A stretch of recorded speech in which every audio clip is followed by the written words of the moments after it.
Algumas mulheres merecem os mais belos elogios por conta da força que apresentam para encarar os diversos desafios diários como empreendedoras, professoras, esposas e mães.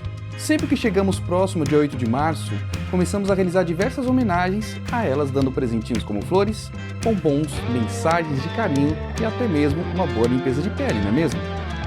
Agora fica a seguinte pergunta: as mulheres desejam mesmo mimos no dia 8 de março ou igualdade e respeito durante o ano todo? Você em algum momento da vida já parou para pensar o porquê dessa data ser tão importante? Mulher, você acredita que os festejos dessa data representam e devemos continuar normalmente? Vamos pensar um pouco sobre esse assunto? Um artigo publicado pela Rede Atual em 8 de março de 2020, com os dados de uma pesquisa realizada pelo Departamento Intersindical de Estatística e Estudos Socioeconômicos, o DIESE, mostra que as mulheres tiveram rendimentos, em média, 22% menores que o dos homens em 2019. Eles ganharam em média R$ 2.495 e elas R$ 1.958. Essa diferença é ainda maior entre os trabalhadores com ensino superior, chegando a 38%, onde os homens ganharam em média R$ 6.292 e as mulheres R$ 3.876. As mulheres sofrem com machismo e diversos tipos de assédio, precisam trabalhar em jornadas duplas e triplas, dedicam muito mais tempo aos afazeres domésticos do que os homens e ainda precisam lidar com a escassez de creches. Por isso, muitas acabam abrindo mão de suas vidas profissionais para cuidar dos filhos. Você acha isso normal? Será que é alguma relação histórica? A condição de subordinação da mulher é um construto histórico. À medida que a sua função social foi deslocada para atividades relacionadas à subsistência da família, ela deixou de ser parceira na luta pela sobrevivência e passou a ter pouca importância no mundo masculino. Na sociedade grega ateniense, a mulher é considerada um fardo e vinculada apenas à procriação de herdeiros. Na sociedade romana, elas conseguiram certa independência e respeito social, mas cabia ao homem o dever de conduzir a família. Na Idade Média, mesmo presente no campo de batalha ao lado dos homens, elas tinham a condição de auxiliadora e também de agente do mal, por ser considerada uma representante de Eva. Ao longo dos séculos, as mulheres foram naturalizadas como inferiores e destinadas a tarefas consideradas menos importantes na sociedade e, infelizmente, ainda hoje, precisam lutar por igualdade de oportunidades e direitos.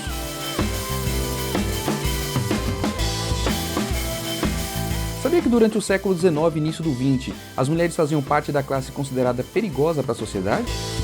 Nessa época, o trabalho era realizado por homens, mulheres e crianças em longas jornadas de 12 a 14 horas diárias, 6 dias por semana e muitas vezes no domingo de manhã. As condições de trabalho eram desumanas e os proprietários tratavam as reivindicações dos trabalhadores e trabalhadoras como uma afronta e os consideravam como classe perigosa. Várias manifestações ocorreram nesse período em busca de jornadas reduzidas, maiores salários, melhores condições de trabalho e a proibição do trabalho infantil. Mas, infelizmente, até a década de 60, não ocorreu nenhuma reivindicação para que houvesse a igualdade de salário entre mulheres e homens. As lutas sindicais desconsideravam a igualdade salarial, alegando que afetaria a luta geral e prejudicaria o salário dos homens, pois a mulher servia apenas para complementar a renda deles. Você sabia que até pouco tempo as mulheres não podiam participar das eleições? Esse cenário de desigualdades favoreceu o movimento de trabalhadoras que reivindicavam direito ao voto e melhores salários, como a manifestação do último domingo de fevereiro de 1908, que foi chamada de Dia da Mulher. Naquela época, muitos estabelecimentos trancavam as portas durante o expediente, cobriam os relógios e controlavam as idas ao banheiro.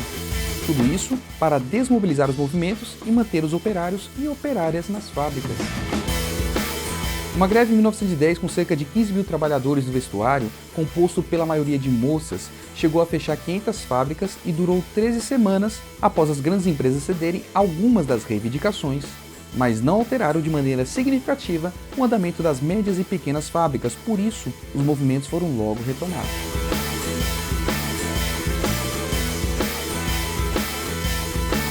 No dia 25 de março de 1911, ocorreu um incêndio na fábrica da Shirtwaist Company, que empregava 600 pessoas, em sua maioria mulheres jovens de 13 a 23 anos de idade, e ocupava os 3 últimos andares de um prédio. O chão e as divisórias de madeira, bem como a grande quantidade de tecidos, favoreceram a propagação das chamas. Algumas pessoas conseguiram chegar até as escadas, telhado e elevador, mas o fogo se alastrou rapidamente e muitas pessoas se atiravam pela janela, e outras morreram nas máquinas. Das 146 mortes daquele dia, 125 eram mulheres e 21 homens. Houve muita comoção e o funeral coletivo ocorrido no dia 5 de abril levou cerca de 100 mil pessoas pelas ruas, mesmo sob chuva. No século XX, as trabalhadoras continuaram a se manifestar em diversas partes do mundo, Nova York, Berlim, Viena, São Petersburgo, mas as causas e datas eram variadas, como em 8 de março de 1917, quando as trabalhadoras russas de tecelagem entraram em greve. Já na década de 60, a data de 8 de março foi constantemente escolhida e consagrada, por isso é utilizada até os dias de hoje como o Dia Comemorativo da Mulher.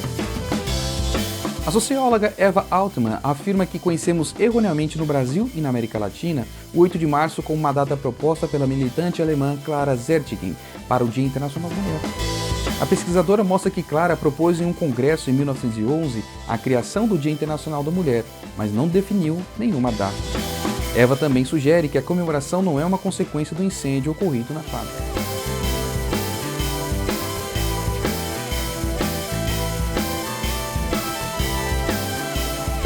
No início do século XX, o grande tema era a luta pelo voto feminino. No Brasil, um grupo de mulheres lideradas por Berta Lutz utilizaram um avião em 1920 para espalhar panfletos pedindo o voto feminino. Este direito foi concedido em 1933. Assegurado pela Constituição em 1934, mas posto em prática pela primeira vez em 1945. No início do século XX, cerca de 73% da mão de obra do setor têxtil brasileiro era composta por crianças e mulheres que trabalhavam de 12 a 14 horas na fábrica, muitas ainda trabalhavam como costureira em casa. Infelizmente, elas eram consideradas como incapazes física e intelectualmente e tratadas como ignorantes e desprovidas de habilidades para conduzir algum tipo de manifestação cultural. O assédio era comum nas fábricas e muitas mulheres se submetiam à exploração sexual por medo de perder o emprego.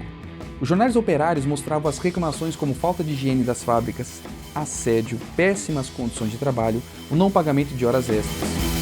Outro fato chocante é: as mulheres desempenhavam as mesmas funções que os homens, ganhavam muito menos e eram tratadas pelos patrões, chefes e empregados como prostitutas. Mesmo após conseguir direito ao voto e ingressar em partidos políticos, ainda ocorriam relações de poder social e sexualmente hierarquizadas, que permitiam o desempenho de tarefas consideradas femininas, como organizar colônias de férias e não poder ocupar cargo de liderança.